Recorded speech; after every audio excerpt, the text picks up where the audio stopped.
Hello, I'm Zeke, and welcome to the Zekely Podcast. Let's talk Pennsylvania. Today, I am honored to have three guests on the show who are all working with an organization called Defense of Democracy to ensure that public education is safe and accessible for everyone in the Commonwealth of Pennsylvania. Their work involves monitoring school boards, defending educators, and mobilizing community support for public education. Thank you so much for being here, Annette Deigh, Robert Gurtcheff, and Gina Arlen. I'm Zeke, a doctor, a Pennsylvanian, and an unapologetic supporter of democratic values. You might have seen me on social media working my ass off for Democrats and meeting some pretty amazing people along the way, like President Barack Obama and Governor Josh Shapiro. For years, I've knocked thousands of doors all over Pennsylvania and poured my heart and soul into supporting candidates and causes that make a difference, from local school board races to national elections. The personal is political, and I take every election in Pennsylvania personally. Where the mainstream media has failed you, I will give you truth and independence. You'll hear from Democratic leaders, candidates, and change makers who are working to improve the health of the Commonwealth, and it won't be boring as hell. No matter where you are, I'll meet you with hope and a plan to make your community better one day at a time. Welcome to the Zekely Podcast. Let's talk Pennsylvania. Thanks for having us. I'm so excited to have you all on. It's always a big undertaking to have more than one guest on, but you are worth it because Defense of Democracy is doing important things in Pennsylvania. So I want to get to know all of you, what you're doing, and play some games. Are you all ready? Sure. All right. Could each of you briefly share what personally motivated you to get involved with Defense of Democracy? Gina, why don't you go first? I was looking for an anti-Moms for Liberty. Yeah. Because Moms for Liberty first came to my attention during the pandemic when I was hearing about them. Initially, they were complaining about masking in schools and that, and I'm like, what do these people not wash their hands after they use the bathroom either? Come on. It sounded ridiculous to me. And I thought that they were just kind of ridiculous at first, but then I realized that they were moving on to book banning, and that started getting my dander up. For those who don't know what Moms for Liberty is, it is a hate group. It's been classified as a hate group. It originated in Florida, but its second largest chapter is Pennsylvania. And its goal is to take over school boards across the nation and employ discriminatory policies such as book banning and silencing teachers. Yeah. I'm the daughter of two teachers, two very strict teachers. Growing up, they were very strict with me. But the one thing that they monitored my TV, they monitored, the one thing they always said was important was reading. They never put books out of reach. If I wanted a book, it was accessible. My father even taught reading. So when I heard what Moms for Liberty was doing, I'm kind of looking for the anti-Moms for Liberty, and Defense of Democracy was it. That was it for you. Yeah. What about you, Rob? Well, it was during the pandemic, of course, and the Moms for Liberty, I think when they had shifted, because I think when they were anti-mask and anti-vax and open to schools, that's how they came on my radar at first. But then when they moved to the book banning and taking over school boards, that's when I became concerned because, two reasons. One, my father was a World War II vet. And the other thing, too, is that when I served in Afghanistan, I saw firsthand the results of religious extremism, whether it was bloodstains and pockmarked walls on Kabul Stadium where they had public executions, to a woman who had her face scarred with battery acid. And that was why I don't want to go to that. I've seen the results, and that terrifies me. What about you, Annette? Again, as my colleagues, it started during the pandemic, and when they were talking about the masking and our school district, it went from masking to book banning. And I didn't know who Moms for Liberty were, but then it got to a point where they papered our cards and they were like, if you're against this woke indoctrination. And they tried to get a teacher fired, kicked out of the school district for having a pride flag in her classroom. Me being, a person with my big mouth that I am, I was like, oh no, this is not, an activist I am. I'm not going for this. And organized a rally actually in my school district, and that got everybody's dander up. And it got me more on their radar. And I was like, I need to learn more about who these Moms for Liberty are. And like Gina had said, who's the anti-Moms for Liberty?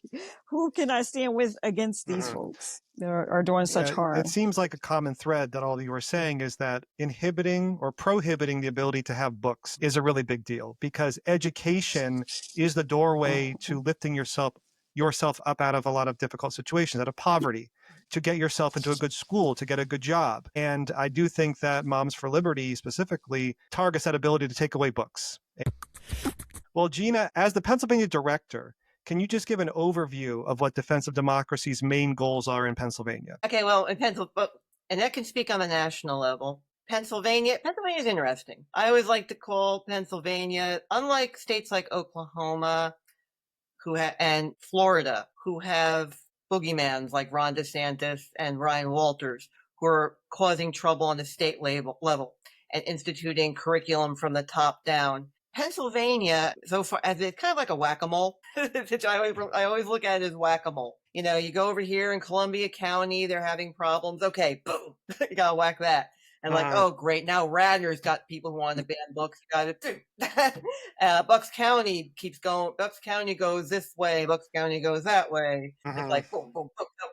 I mean, fortunately, as long as Governor Shapiro is in place, you know, nothing horrible is going to happen on the state level. Most of our efforts right now are local, and that's a good position to be in. I would not like to be. Our colleagues in Oklahoma and Florida are pulling their hair out right now. So comparatively speaking, we're in a better shape than they are. You make a very good point that we have the luxury right now in Pennsylvania to just focus on local elections. You know, we are lucky that Governor Josh Shapiro is a Democrat and is protecting those rights, and that we have a majority in the state house. If we would lose those things, we'd be in a lot bigger trouble like those other states. But there are elections coming up this November 4th, and people are going to be electing members of their school boards. To make sure we don't get these Moms for Liberty endorsed members on the school board, we have to be paying attention, because every election is the most important election. I'd like to just say one more thing too, just in regard to, you know, Republican, Democrat. One of the things our founder, Karen, always says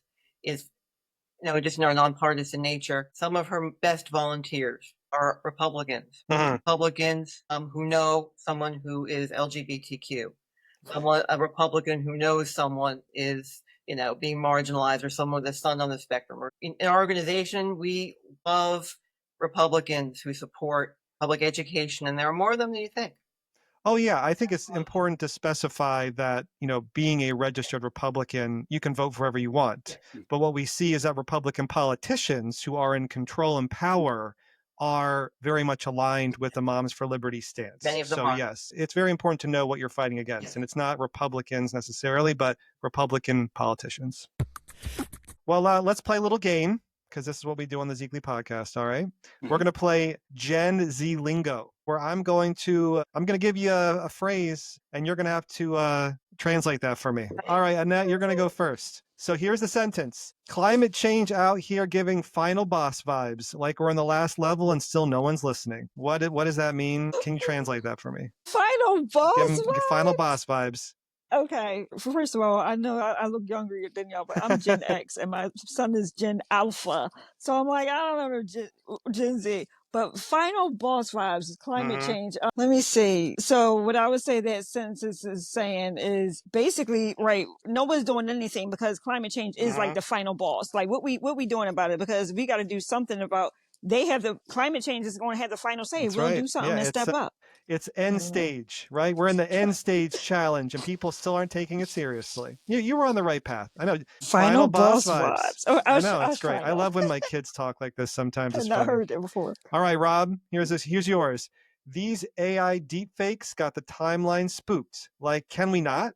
How does that translate for you? Got AI fake news? Yeah, that's right. AI generated fake videos are flooding social media, causing fear and confusion. You got it. Yeah, fake news. Timeline spooked. All right, Gina, you got the last one. Caitlin Clark out here snatching ankles and ratings. She's mother, no notes. Snatching angle, that's what grew you to the max was weird. Okay. Oh, God. This is, look, we have to connect with the demographic, okay? This is very important. Can you say it one more time?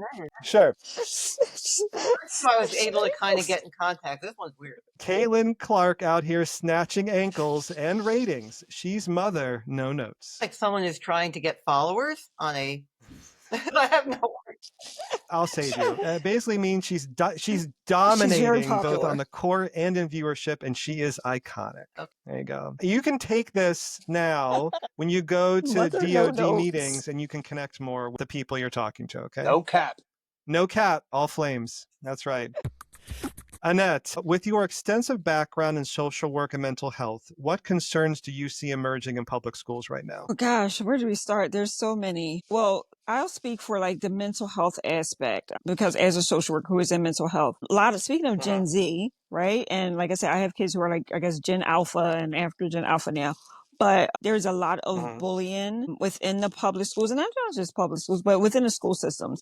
There's a lot of bullying and there's a lot of mental health needs. And because we were talking about the pandemic earlier, that has spurred a lot more need. There already was a lot of need, and people were isolated so much. And, in regards to the public school system, all the more reason all the programming that people are trying to take away from the public schools, like the arts and the education, and like the assemblies on like anti-bullying. We need more of that because I have a middle schooler and then I have like an 8-year-old. I'm really concerned, and I have a lot of clients who are children and teens, and I'm really concerned that we're not paying enough attention. We're putting out so many different fires, Moms for Liberty, and everything going on, all these existential crises that we're losing focus of like the different mental health needs of our youth in public schools. Yeah, that makes sense. And also not to take away from what the federal government gives to public schools in Pennsylvania. I mean, IEPs or individual education plans are so crucial in fighting bullying.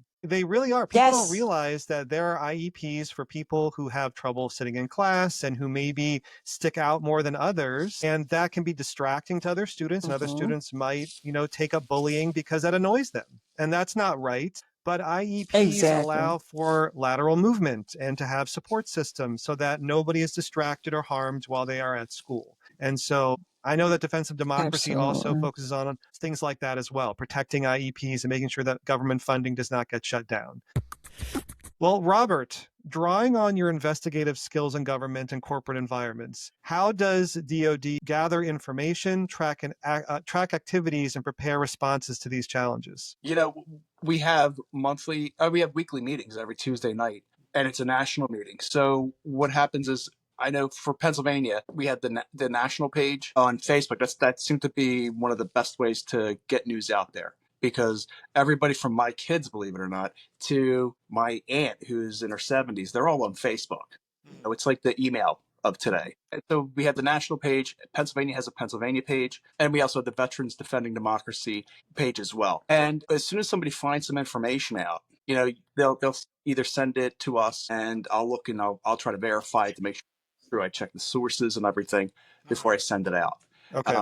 And then we also have members, and they may take videos of school board meetings, especially in Bucks County. I know that's pretty active. Yeah, that's a hotbed right now. We'll share that and disseminate. It sounds like it's a very grassroots organization. Yes. You're relying on a lot of people all around the Commonwealth giving you as much information as possible, and then you send out other people for support wherever it's most needed. Yeah. We always make a joke. Whenever someone says, we're a George Soros funded organization, our response is usually, we wish. Yeah, whenever they invoke, the anti-Semitic tropes of George Soros, that they just have no leg to stand on at that point. Because I just say, well, that's an anti-Semitic trope and kind of the boogeyman for the Republican Party. But what you do have in Pennsylvania, Jeffrey Yazz, who is the wealthiest man in Pennsylvania, who owns the majority share of TikTok in America, and who wants to privatize public education. So, that is an actual real life billionaire who is causing a lot of problems, not just in Pennsylvania, but all over the country. Well, I think it's time for another game. And this one is called Food Fight, okay? Because the Trump administration's proposed federal funding cuts will eliminate a lot of free school lunches for hungry students in Pennsylvania. And food insecurity is still a big problem in Pennsylvania, both in urban and rural areas. So these are kind of like yes/no questions. And Annette, you'll go first. So proposed cuts, these federal cuts, would increase or limit student access to nutritious meals. Limit or increase? Limit. That is correct. The reason why it would do that is because the cuts would require more paperwork for eligible families to receive free or reduced priced meals. And it would increase the percentage of people in poverty for those areas to qualify for food assistance. Right now, it's about 25%. So if it's above 25%, which actually you think it'd be lower than that, then it triggers free lunches for students. The federal government cuts would increase it to 60%. You would have to have over 60% poverty level in an area to trigger that assistance. So we don't want that to happen. So that is correct. It would severely limit it. All right, Rob, proposed cuts on the federal level would increase or decrease the purchase of locally sourced foods for school meals. Would decrease. It would decrease. That's correct. The federal funding, such as the National School Lunch Program or NSLP, plays a crucial role in enabling these programs, and these benefits would potentially, go away. And then the quality and the nutritional value of the meals would decrease because it would also decrease support for local farmers and economies because these local farmers are used sometimes by federal funding. So that is correct. And Gina, proposed cuts to community eligibility provision, or CEP, would increase or decrease paperwork for school. I'm sure it would increase it. It would definitely increase it. Yeah, cuts to CEP would require school districts to verify household incomes for all families approved for free or reduced price meals. And it would also limit their resources. So it could lead to, teachers and staff spending more time on administrative tasks related to budget management and finding ways to compensate for the loss of funding. So these federal funds are extremely important. And I know that DOD would not approve any of that because they want healthy children going to school and learning. How can you sit in class and learn if you're hungry all day long, right? That's just not okay. And what people do on these school boards is they appropriate money in certain cases and they can accept or reject federal funding. And so it's important who we put on these school boards. Gina, how does DOD coordinate its efforts across different school districts in Pennsylvania? Are there common patterns that you're seeing that allow for kind of a unified approach? That's a good question. I can say the different chapters in Pennsylvania do run pretty independently because it's Pennsylvania, but we do have a central meeting place in the Facebook group. And if you have a chapter in your state and you're all signed up in our database, we have lots of resources to help keep you on message. And we have speeches, we have literature, we have email templates, all sorts of things that can help you stay on message. We also have our weekly meetings, weekly Zoom calls. We have individual state breakout sessions. And that's when individual state members can strategize together and we can all talk about what's going on and in our own little pockets of the state. Again, a lot of the trouble is coming in the middle of the state and on the two ends on either side. It's pretty nasty as well. Of course, the Facebook page is also a central hub. It's like a clearinghouse of information. That's great. I'm glad that there's a way to share that information between school districts and kind of have everyone on the same page, the same messaging.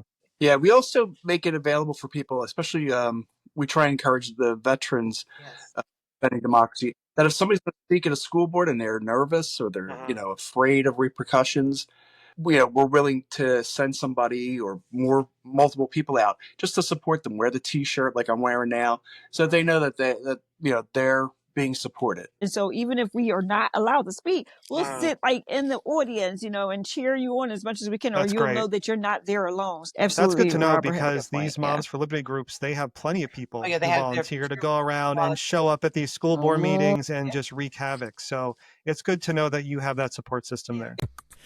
Rob, what are some of DOD's most significant successes in Pennsylvania, big or small, that demonstrate the positive impact of your work? Definitely the Central Bucks School District. And then the person who went from the Central Bucks School District and they went to another school district, a neighboring one in Warrington or Warminster, the one who got the $750,000. Yeah. He just got appointed, to that. It would have gone under the radar had Defense of Democracy and others not shared the information and let people realize what this person was about. And there was opposition because school board meetings are, in an ideal world, are rather boring, or we hope so. So this happened and people showed up and voiced their concerns. Did you work with Jane Kramer? Does that ring a bell? Yeah, Karen and her work together, and she's amazing. She's amazing. She was a guest on the podcast, and she it was great. I know very instrumental with social media and trying to get the word about what was happening, and it's great that you collaborated together. What can people do solo or together to make the most noise about potential issues in their community when it comes to protecting their school boards? Show up. Yeah, show up. I think we're all saying the same thing. Show up. The more we show up, we have to get our voices heard, because yes, we can do a lot, individuals, like the ripple effect, but we just have to keep showing up, because like you were saying, Zeke, like when I think you and I met like at a protest with my son. Yes. We had some choice words for Moms for Liberty. We recently had a thank-a-thon. Teachers have been getting so much guff lately from the Moms for Liberty crowd and all that. And it's amazing, even, me getting up there, my little thank-a-thon, how many teachers came up to me afterwards and said, you don't know how much that meant to us. Yeah. So if you're just one person doing one small thing.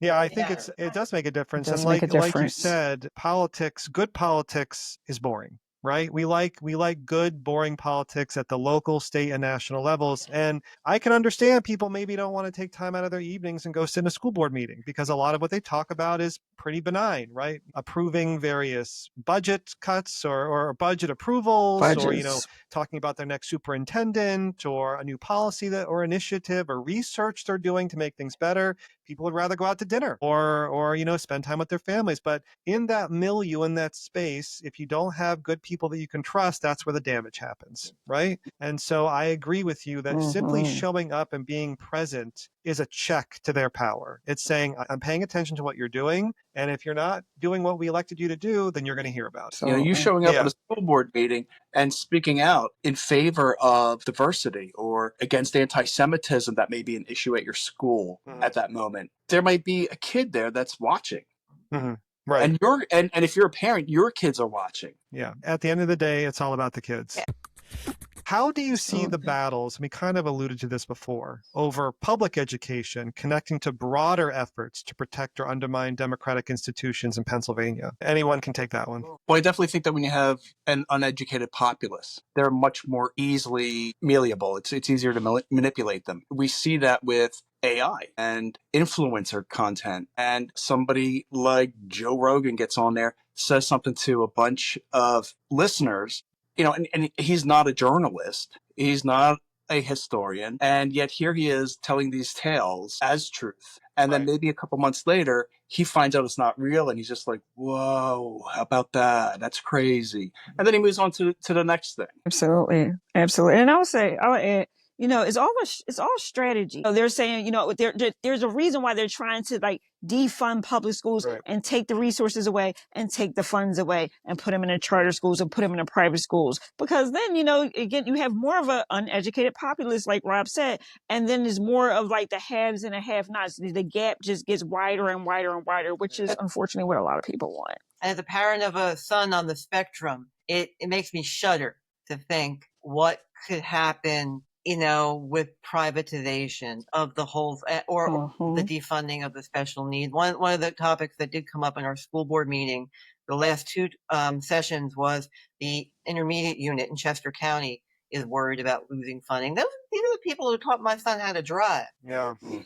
They taught my son how to have a driver's license. And again, with special needs, privatization is the key. Well, no, it's not. I always used to joke when they talk about parents' rights. We have tons of rights. Whenever I had an IEP meeting at my school, we would have an inch thick of our rights and responsibilities. My husband and I always used to joke that we can wallpaper our wall with the parents' rights. If we disagree with something, we could appeal. We have a process. It didn't, and sometimes we did. It wasn't always perfect. We had a process that we, with our son.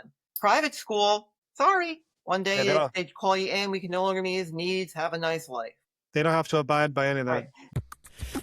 Well, you were kind of alluding to this earlier, Gina, and I liked how you were talking about it. So I'm just going to bring it back again, okay? So the term parental rights is often used a lot, okay? So how does DOD view genuine parental rights in education, and how does it differ from the interpretation often put forth by groups like Moms for Liberty? Parental rights, parents have the absolute right to guide their children in their religious upbringing, in their educational upbringing. If they don't like a book that is assigned, they have the right to go in and say, I do not want my child participating in this. I always say, the old sex education permission slip. You don't want your child learning the sex ed curriculum, you check no. You don't want, you didn't want your kid taking acetaminophen, you check no. Or you don't want your kid being photographed, check no, right? Those are all parental rights, and that is absolutely fine. This is your right. You do not have the right to make that decision for everybody else in the district. Your rights end where my nose begins, as the saying goes. And that's the position that Defense of Democracy takes. We support parental rights. We support parents making decisions for their own children. But when you ban a book, you remove a book from the library, when you take a pride flag out, when you harass a teacher, when you disrupt a curriculum, when you take DEI efforts, you are affecting everyone in the district, not just your child. I like how you bring up all the rights that these parents have. I think it's really interesting how these organizations like Moms for Liberty distill down rights to a couple issues that are extremely important to them, right? That kind of revolve around these bigoted aspects, but they have so many rights. I mean, I loved your example about Tylenol. Yeah. If you don't want your kid to take Tylenol, you just check a box. Yeah. And if the school does give your kid Tylenol and you checked off that box, you have recourse, right?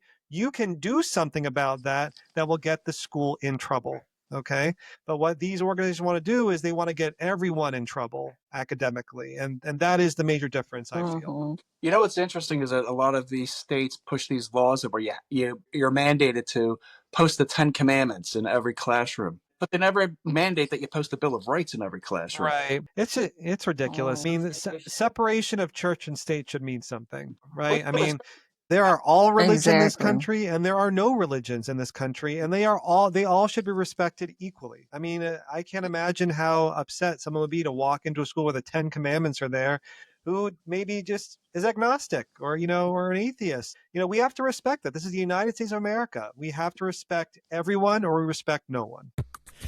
Well, how can people best learn more about Defense of Democracy and get involved, specifically in Pennsylvania? Go to our website, register, and come to a Zoom meeting.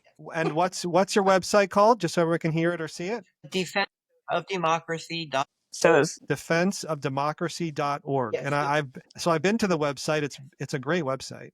Thanks. And you have all the chapters there, so you can go to your individual states, and your picture is actually there. Gina, I found you on there. It's a great resource for people who want to get more involved, and there's donation available. And actually, Defense of Democracy has a podcast as well, so you can listen to what is going on, not in just Pennsylvania, but all across the country. So I'll be sure to promote your website. And I'll just make a housekeeping thing. When you sign up, you will be asked to take a short training session. Yeah, we'll start orientation. It's not complicated. And is it easy to find you on Facebook as well? Absolutely. Okay, just search Defense of Democracy, and it'll be there on Facebook. And every state has a chapter. Every state has a Facebook page that we have. So we have our national Facebook page, and then we have our state. Perfect. I will be sure to promote that for you, because I would like to have more people volunteer for this important task. What gives you hope? Wow. That hit me right in the heart. What gives me hope, I'm going to go back to the children. Definitely the children. I have, again, to myself, and knowing that, the resilience of children, and the resilience of people, like, we're not taking this lying down. But they really do give me hope, because, I love it when children speak up. I was told children are to be seen and not heard. I'm like, tell my kids, no, you can definitely speak up. Do it with respect, but definitely you can please speak up, because we need to hear the voices. We need to hear young people. The children are speaking up. They are literally the future. And that's what gives me hope. What about you, Rob? What gives you hope? I'm afraid this is going to be unanimous. It's the kids. It really is. Some of them had walkouts. I mean, it's just up in Massachusetts when ICE took that kid that was showing up for lacrosse practice. That school emptied. That they walked out in protest. They did that in out on the main line somewhere too. They over, I think it was books being taken out of the libraries or something. Administration key.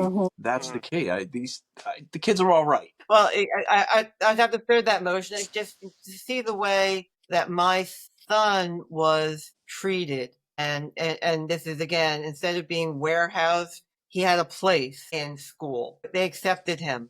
They had a place for him. You go and see people walking together of all races, all colors, creeds, religions. They'd be walking together, a circle of friends, all different groups of people. You have to be taught to hate. That's what. Yeah. Hatred can be educated into you, and it can be educated out. Absolutely. So that, and every time someone shows up at a protest, or every time someone shows a little act of defiance, that gives me hope. It gives me hope too. And my last question, Annette, what plans do you have to get yourself through these next few years? I like to, as a therapist, I'm really big on self-care. And a lot of my clients are really, they're going through it. It's kind of like the pandemic. We're going through it with people. So I'm going through it with my clients. And so I tell some of my clients, well, your therapist has a therapist. And I really do think if everybody in the world had a therapist, and I'm not just saying it because I'm there, it would be a much different world, because not all of us, you have to learn. I had to learn also how to cope with trauma and, try to put in the resiliency. So what's going to get me through these next few years, well, in addition to helping, to continue to raise my kids to be good, productive, kind citizens, is continuing to try to pour into myself as well, and do this self-care and see my therapist and go to my happy place, which is the beach. Do things, that fill me up while I'm doing things being active with defensive democracy and serving my clients and my children, my family, my various communities. Definitely we gotta fill up our cups. So self-care that's is what important. I plan to do. I'm going to same thing I did the last few years, I guess since 2015 really, and that's I'm doing good by doing good. If somebody needs help, if I can, then I must. That's been my own personal credo for a while now. If somebody needs me, I'm there for them. It's easy to put somebody down. Now you're getting a dose of your own medicine, but the fact is they need help and their kids need help, and that's what I'm going to do. That's how I get through it. Stay busy. And maybe play some golf. Good. What about you, Gina? Okay. Well, there's an old, I think it's a Hebrew proverb that I like to live by. It's, you are not obligated to complete the work, but neither are you to abandon it. Which is, you don't have to, you don't and I also go back to the movie Hacksaw Ridge, where the guy, he was the conscientious objector who went in as a medic, and he would say, in the middle of the war, let me save just one more. God help me save just one more. And he ended up saving 75 men. But the thing is, just one thing. You don't have to do it all, but do one thing. One thing every day. Sit and stew. Go out and do something. I agree. Those are all great things to do to get you through these next few years. Well, Annette, Rob, Gina, I think I speak for Annette's son, who once said, "Fuck moms for liberty," and it's true, and we need people like you to get out there and support these school boards and support families and children in these school districts, and to just be that watchful eye, because 90% of people don't pay attention to the local politics, even though 90% of their lives are affected by local politics. And I hope that everyone's paying attention on November 4th. And if you don't know who is running, please make sure to look up who is running for your school boards this November 4th. Well, thank you so much for joining me here on the Zekely Podcast. Stay hopeful and get involved. And until next time, let's keep building a stronger Pennsylvania together.